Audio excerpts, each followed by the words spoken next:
बिस्मिल्लाहिर्रहमानिर्रहीम। अस्सलामु अलैकुम वरहमतुल्लाहि वबरकातुहू। ये आसान सर्फ हिस्सा दोम का सबक नंबर 38 है। इससे पहले हमने सबक नंबर 37 पढ़ा था और सबक नंबर 37 के अंदर मैंने रुबाई मज़ीद फ़ी बाहमज़ा वसल का जो 2 बाब था उसको बढ़ाया था।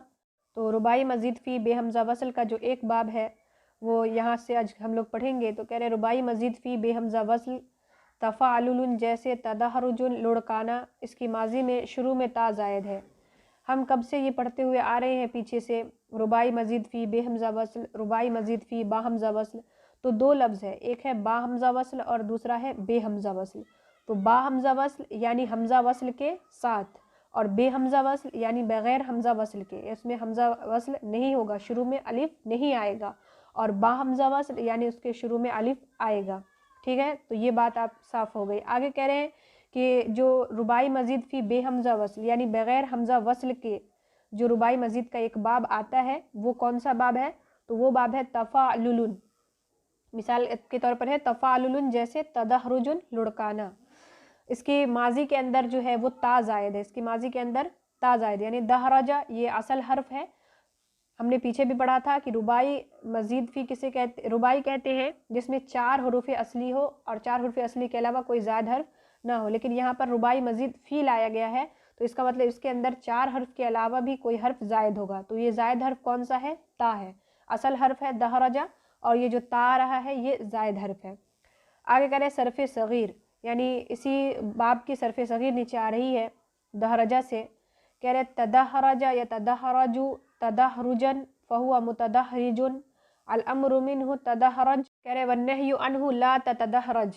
तो यहाँ पर 2 ता इस्तेमाल हुआ है नहीं के अंदर, ला ततदहरज। तो एक ता जो है वो फ़िल नहीं वाला है और जो दूसरा ता है वो पहले से ही इस सिगे में लगा हुआ था, तो 2 ता यहाँ पर हो गए। तो तदहरजा ये फ़िल माजी है या तदहरजु फ़िल मुज़ारे है, तदहरुजन ये मज़दर है, मुतदहरिजुन इसमें फ़ाइल है और तदहरज ये फ़िल अम्र है और ला ततदहरज ये फ़िल नहीं है। आगे कह रहे मसादिर बराए तमरीन।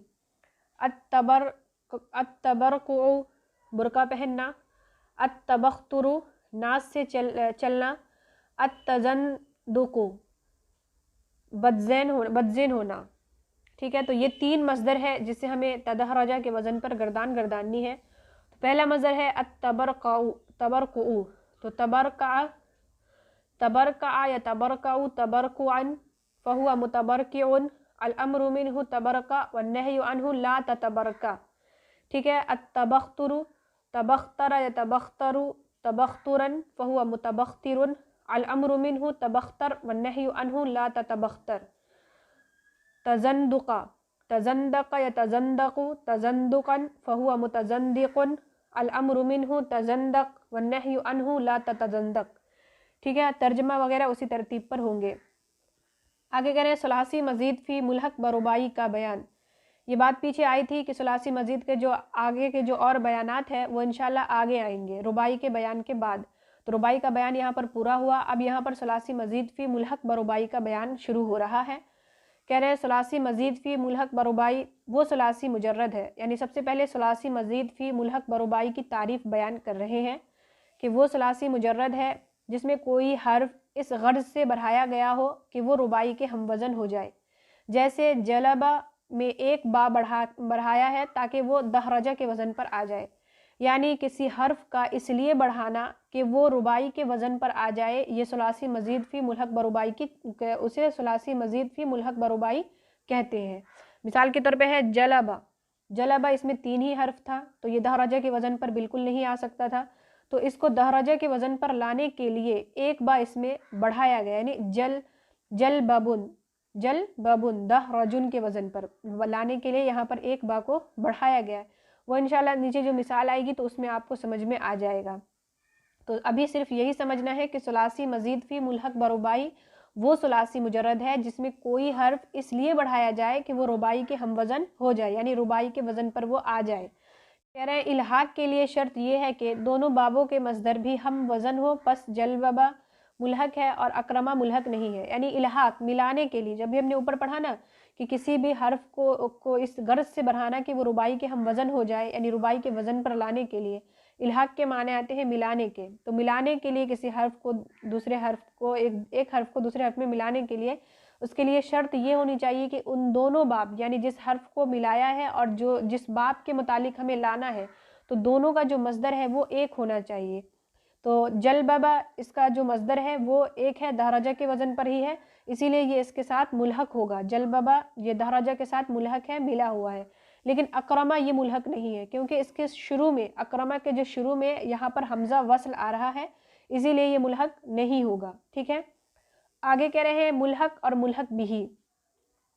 ملحق اور ملحق بہی کسے کہتے ہیں؟ کہہ رہے ہیں ملحق اور ملحق بہی وہ فعل ملایا جاتا ہے، جو فعل ملایا جاتا ہے اس کو ملحق کہتے ہیں، اور جس کے ساتھ ملایا جاتا ہے اس کو ملحق بہی کہتے ہیں۔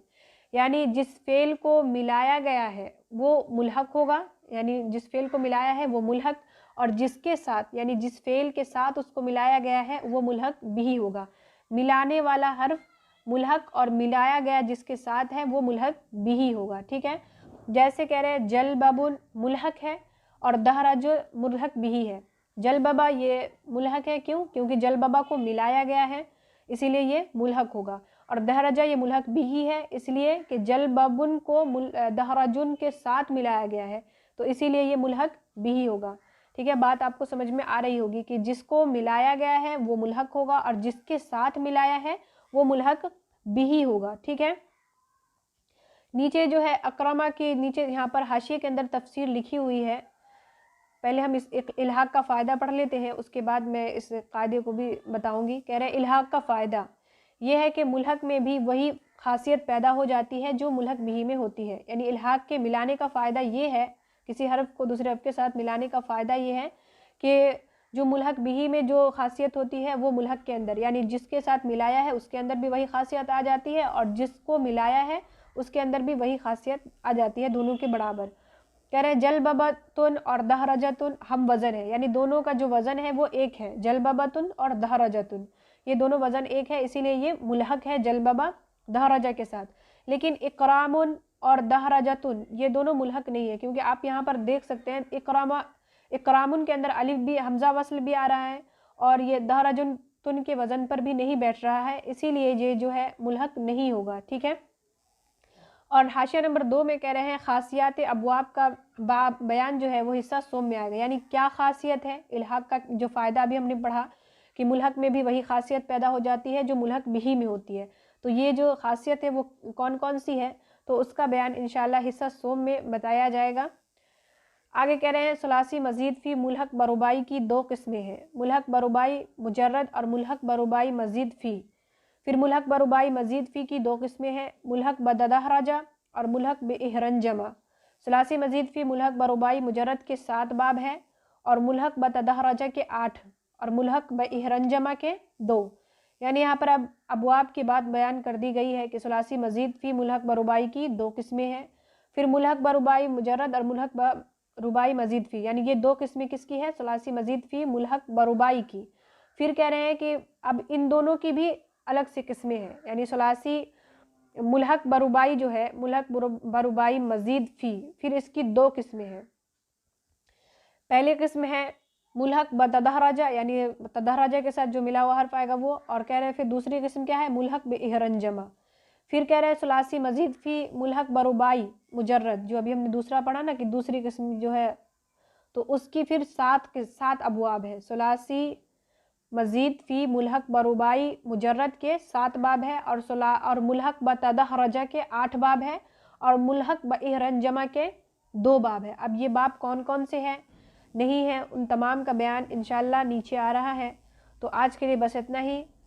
آج ہم لوگوں نے ثلاثی مزید فی ملحق بربائی کی جو 2 قسمیں ہیں اس کا اور وہ ابواب کتنے ہیں وہ ساری چیزوں کو ہم نے پڑھ لیا ہے، اور باقی جو اس کے ابواب کی گردانیں کیا ہے، مصادر کیا ہے، انشاءاللہ اس کو ہم اگلی ویڈیو میں پڑھیں گے۔ تو آج کے لیے بس اتنا ہی، ملیں گے اگلے سبق میں، تب تک کے لیے اپنا خیال رکھیے گا اور دعاؤں میں یاد رکھیے گا۔ اللہ حافظ۔